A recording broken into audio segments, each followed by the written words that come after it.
Welcome everyone to Ask Jenks, our new social media series featuring questions from you, our Jenks citizens.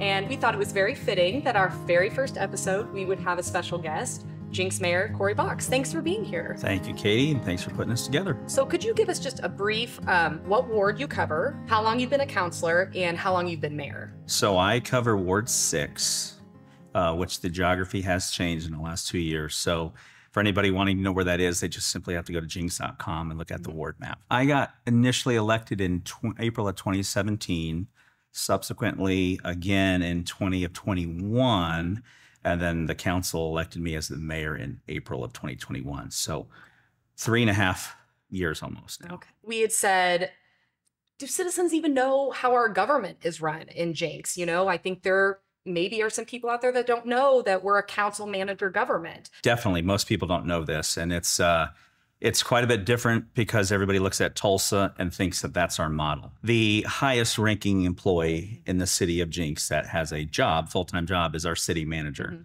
Mm-hmm. The city manager reports to the council. So our council, we are all volunteers. We all had to get elected or perhaps appointed if it was an off-season election.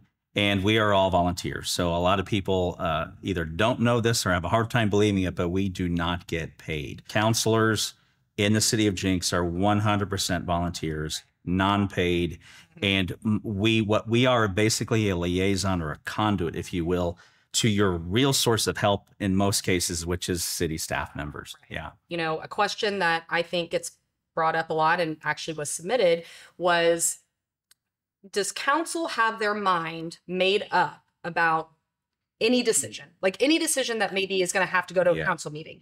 Do you already have your mind made up before that council meeting even happens? I've answered that question so many times.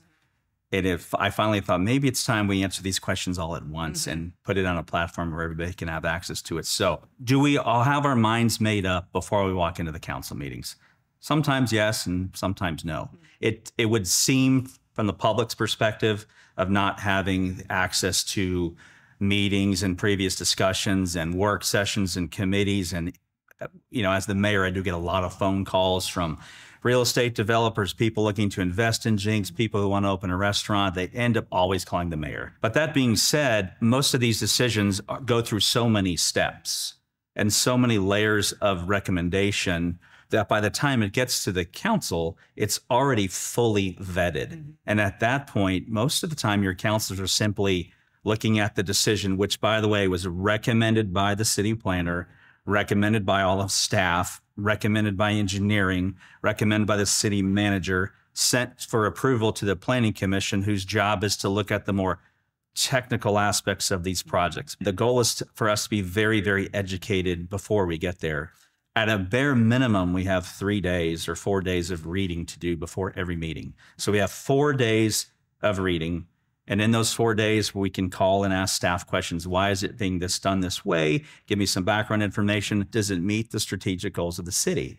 Does it meet the goals of the comprehensive plan? Is it what our citizens actually want? Is it a public safety nuisance? So all of these things come into play. So by the time we get to the council meeting, yes, we have beaten these things up pretty good. And I think the general public needs to know when they walk into that meeting, whether they're for or against something. We've already had weeks of sometimes, if not months, of preparation to get us to a point.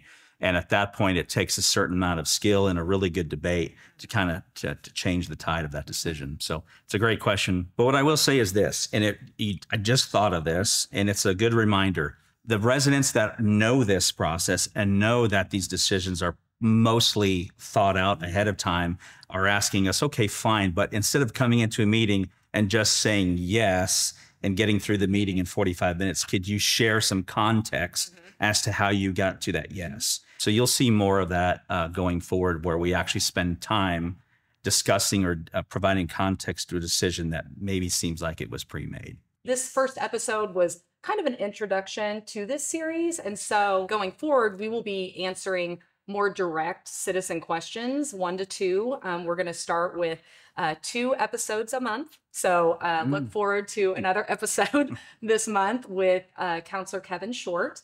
And if you would like to submit a question to us, we would love to hear from you. The link is on jenks.com on the homepage. You can find it on social media. You can find it on Nextdoor. And these videos will all be posted to our YouTube channel. For anyone else that has a direct question that perhaps you don't want to submit, my phone number hasn't changed. It's 918-857-9922. You can always call or text, but don't have the answer. I will get you one. Mayor Box, thank you for being here. Absolutely. We are looking forward to this, and until next time. Cheers.